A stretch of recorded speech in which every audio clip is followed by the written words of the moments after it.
तो क्लास अब हम बात करते हैं मेसोपोटामिया और उसका भूगोल बात करते हैं, मतलब उसकी ज्योग्राफी के बारे में बात करते हैं। इसको समझने के लिए पहले इसके मैप को समझना बहुत जरूरी है।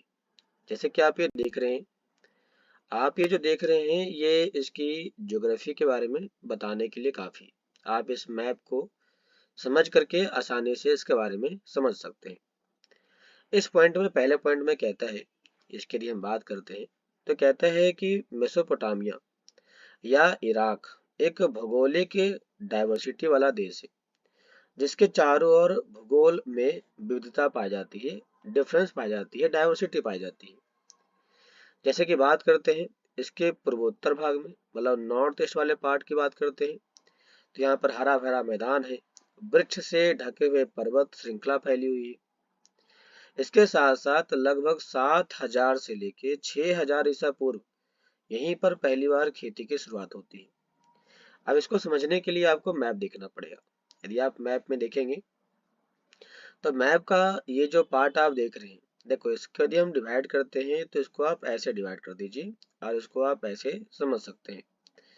तो ये रहा नॉर्थ पार्ट हो गया, ये आपका साउथ पार्ट हो गया, ये ईस्ट पार्ट हो गया और ये आपका हो गया वेस्ट पार्ट हो गया। इसी को आप यहाँ पर भी इम्प्लीमेंट कर सकते हैं और ऐसे ही आपको जहाँ पर भी मैप मिलेगा वहाँ पर आप इसे इम्प्लीमेंट कर सकते हैं। तो हमारे पास टॉपिक में कहता है क्या, कहता है हमारे पास नॉर्थ ईस्ट, यहाँ पर ग्रीन मतलब हरा भरा मैदान है और यहाँ पर पर्वत फैले हुए हैं जो वृक्ष से ढके हुए हैं। तो ये जो पार्ट आप देख रहे हैं ये पूरा का पूरा पार्ट इसी से ढका हुआ दिखाई पड़ता है। यहाँ पे कहता है सेकंड वाले पार्ट में कहता है कि नॉर्थ पार्ट की बात करते हैं तो यहाँ पर स्टेपी ग्रासलैंड है और ये आजीविका के लिए पशुपालन को महत्व दिया गया है। अर्थात यहाँ के जो लोग रहते हैं वह एनिमल हस्बेंड्री करते हैं और एनिमल हस्बेंड्री इनके लाइवलीहुड के लिए, जीवन को जीने के लिए काफी ज्यादा जरूरी माना जाता है। इसके पूर्वी भाग की बात करते हैं तो इसमें दजला की सहायक नदियां पाई जाती है, टिहरी की जो ट्रिब्यूटरीज है वो पाई जाती है और ये जो दजला है वो ईरान की पहाड़ी इलाकों के लिए परिवहन का एक अच्छा साधन मानी जाती है।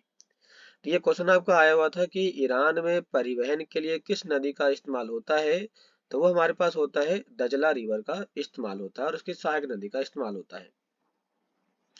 इसके दक्षिणी भाग की बात करते हैं तो यहाँ पर रेगिस्तान भरा पड़ा है और यहीं पर पहली बार नगरों का विकास हुआ था। तो मेसोपोटामिया में नगरों का विकास पहली बार जो होता है वह आपके मेसोपोटामिया के दक्षिणी भाग में देखने को मिल जाता है। इस प्रकार से कह सकते हैं कि मेसोपोटामिया का जो भौगोलिक इतिहास है वो कुछ इस प्रकार से देखने को आपको मिल जाता है क्लास। आगे बात करते हैं तो पहला पॉइंट आता है लेखन प्रणाली का विकास, अर्थात राइटिंग सिस्टम डेवलपमेंट की बात करता है। आइए बात करते हैं कि यहाँ का राइटिंग सिस्टम किस प्रकार का है।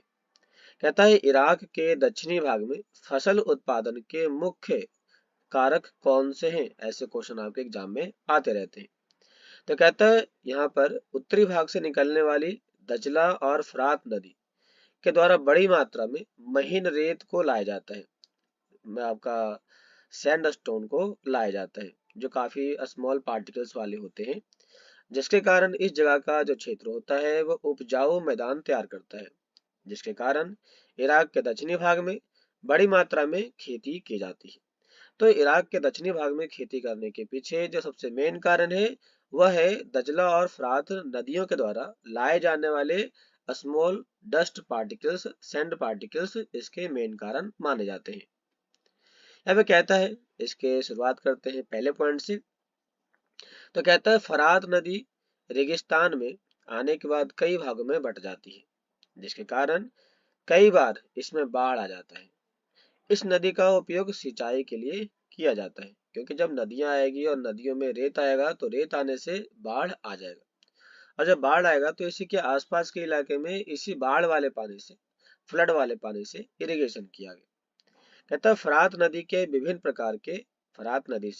प्रकार के फसलों की सिंचाई की गई, जैसे गेहूं का, जौ का, मटर का, मसूर के, इन सभी की खेती की सिंचाई इसके माध्यम से किया गया। कहता है कि इराक के दक्षिणी भाग में फरात नदी के माध्यम से होने वाली सिंचाई के कारण खेती की उपज अधिक बढ़ जाती थी।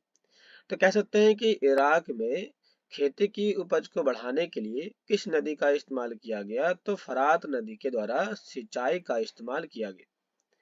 कह रहा इराक में ज्यादातर प्राथमिक कार्य पूर्वोत्तर के पहाड़ी क्षेत्रों पर किए जाते थे। प्राथमिक कार्य का मतलब होता है जो हमारे जीवन निर्वाह से जुड़ा होता है, अर्थात लाइवलीहुड से जुड़ा। जैसे कि इसमें भारी मात्रा में मांस, दूध तथा ऊन प्राप्त करते थे। और इसके साथ साथ यहाँ के नदियों में मछली और गर्मी में खजूर जैसे फलों के माध्यम से अपने जीविका को चलाते थे, अर्थात लाइवलीहुड को जिंदा रहा करते थे। ये थी इनकी कुछ खास विशेषताएं, अर्थात कह सकते हैं कि लेखन प्रणाली का विकास यहाँ पर किस प्रकार से हुआ, इसकी थोड़ी सी विशेषता के बारे में दिया गया। और इसके साथ साथ हमने देखा कि इसका भौगोलिक अर्थात ज्योग्राफिकल एरिया किस प्रकार का होता है। इस टॉपिक के बारे में हमने विस्तार से बात की।